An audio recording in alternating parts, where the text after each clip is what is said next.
They chuckled as she approached the firing line, the elite marksman sneering at her faded jeans and unpretentious air. Yet, when Rachel Parker raised her rifle, a hush enveloped the range. No one foresaw the shot that would alter everything. In her modest farmhouse kitchen, sunlight filtered through curtains, bathing the wooden table where Rachel sipped her morning coffee. Family portraits adorned the walls, showcasing generations of Parkers in hunting attire, rifles held with reverence, game displayed proudly. Her grandfather, father, and 3 brothers stood out, but Rachel featured just as prominently. At 35, her hands, toughened by farm work, told a story of toil. Her striking face, unadorned by costly cosmetics, glowed with natural beauty, her chestnut hair tied back in a practical ponytail, a few strands framing her face. "You sure about this, Ratch?" Her father's voice crackled over the phone, cradled between her ear and shoulder.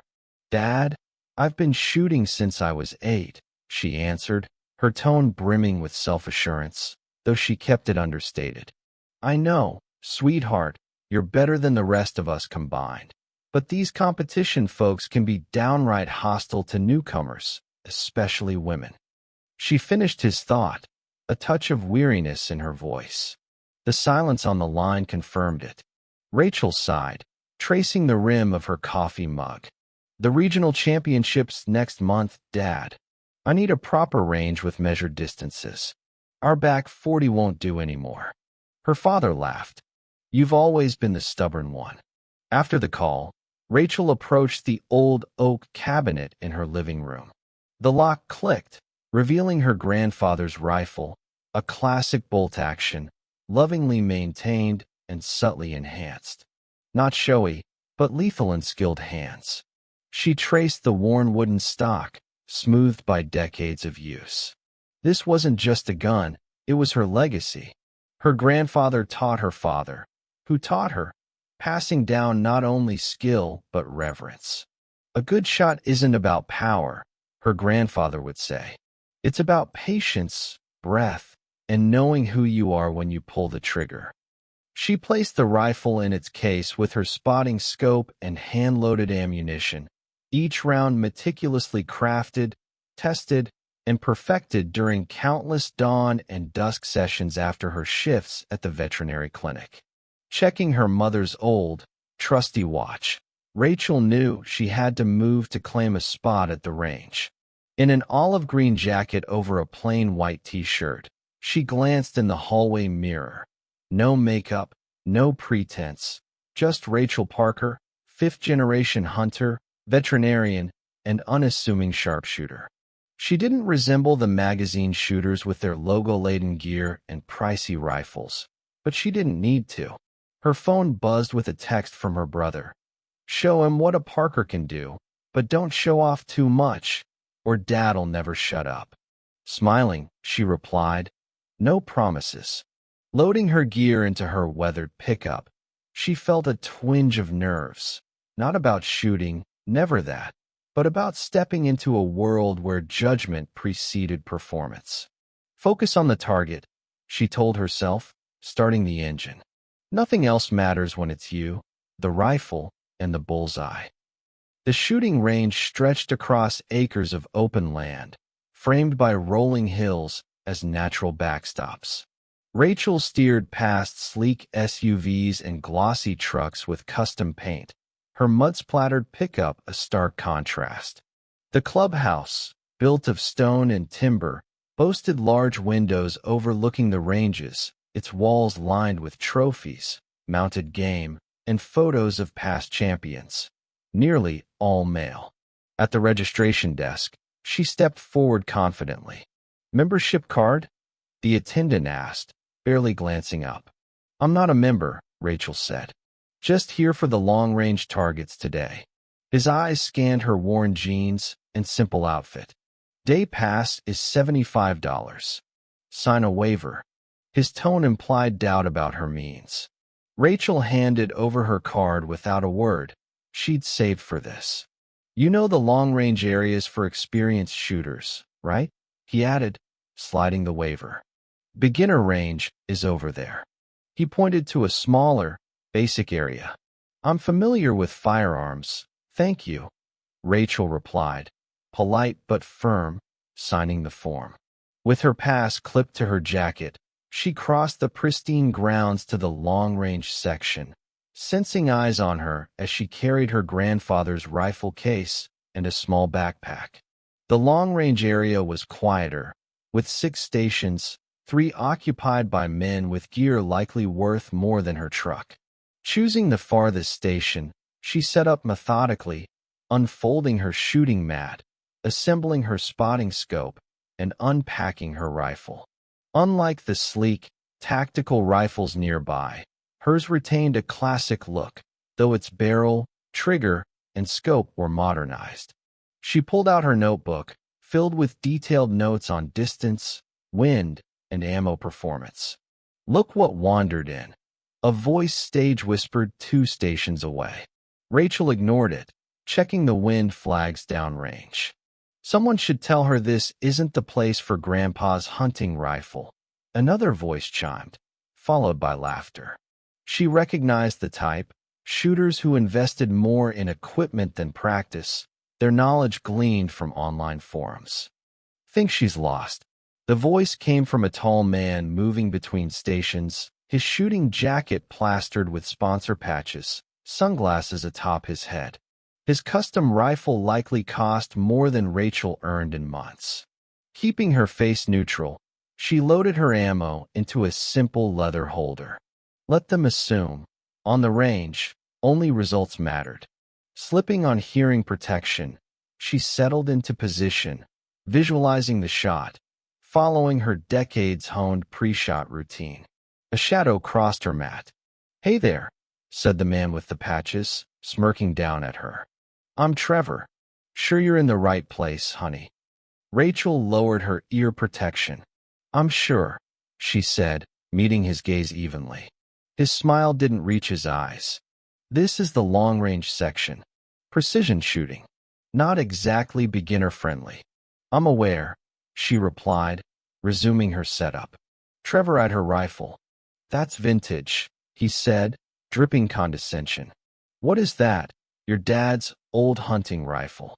"Grandfather's," she corrected, continuing her work. "Family heirloom." A small crowd formed. 3 other men, decked in costly tactical gear, their amusement barely veiled. "Guys, meet."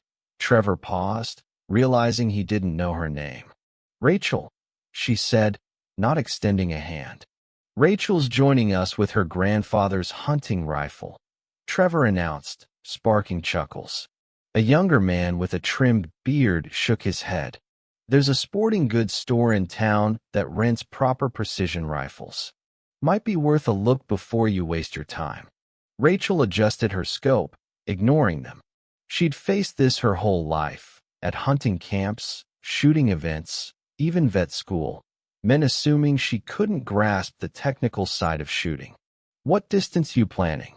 asked an older man with silver hair. "Starting at 600 yards, then 800 if it goes well," Rachel answered calmly. The men exchanged skeptical glances. 600 with that setup? Trevor whistled. "That's bold. It gets tricky past 400. The silver-haired man added, not unkindly. "Just so you know." Rachel nodded, uninterested in debating. She was here to practice, not persuade. As the men returned to their stations, she overheard their murmurs. $10 says she doesn't hit paper at 400. "I'll raise you 20. She quits after 3 shots. Probably just here for Instagram." Rachel exhaled slowly. The jab stung, but she'd learned the best reply was action, not words.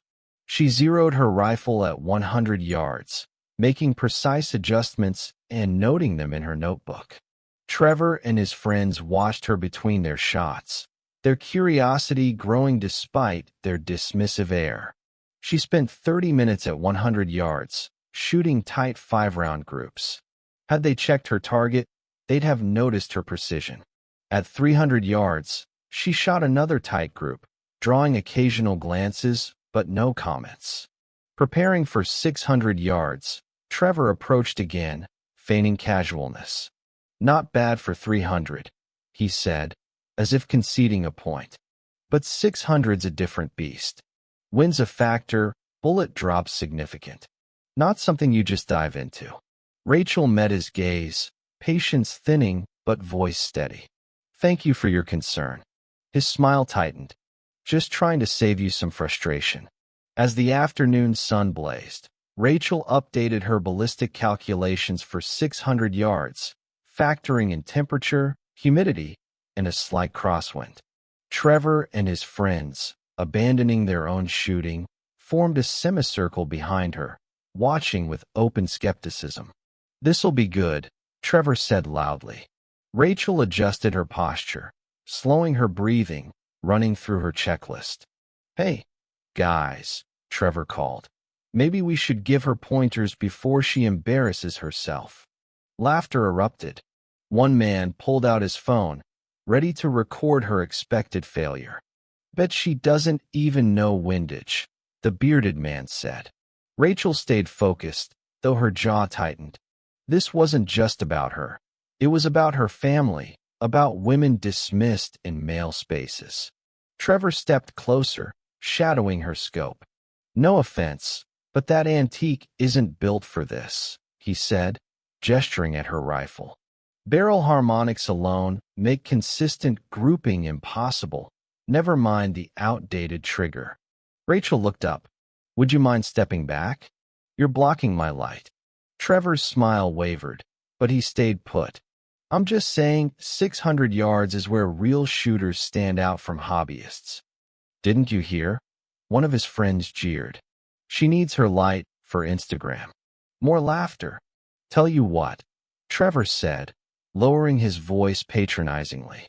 "Hit anywhere on the target at 600, just anywhere, and I'll sponsor your membership here." His friend snickered. "And if I don't?" Rachel asked, voice steady. Trevor grinned. "Admit you're out of your league. Pack up your grandfather's rifle, and let the big boys practice." The challenge lingered. Rachel knew it was petty, knew she owed them nothing, but the Parker grit that defined her family refused to yield. "One shot," she said. Trevor blinked, expecting her to back down. "What?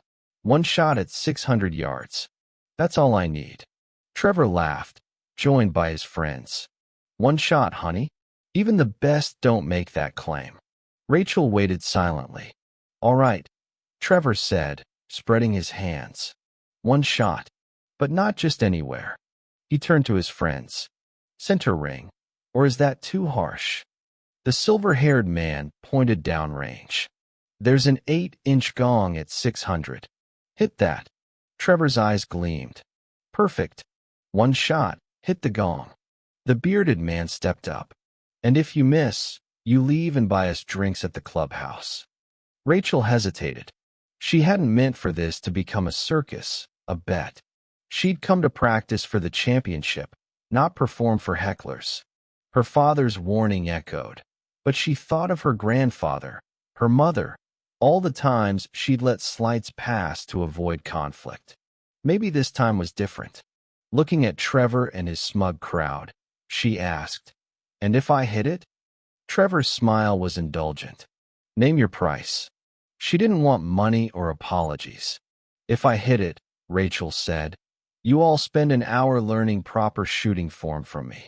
Silence, then uproarious laughter.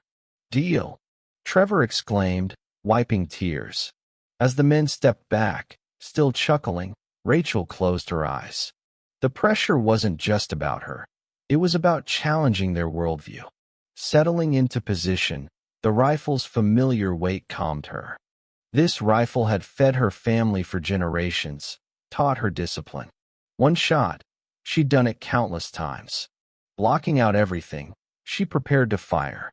The range grew quiet as Rachel finalized her stance. Even Trevor's group stopped joking, watching for what they assumed would be a flop. Her breathing slowed, the rifle an extension of her. Through her scope, The 8-inch gong at 600 yards was a small steel circle against the hill.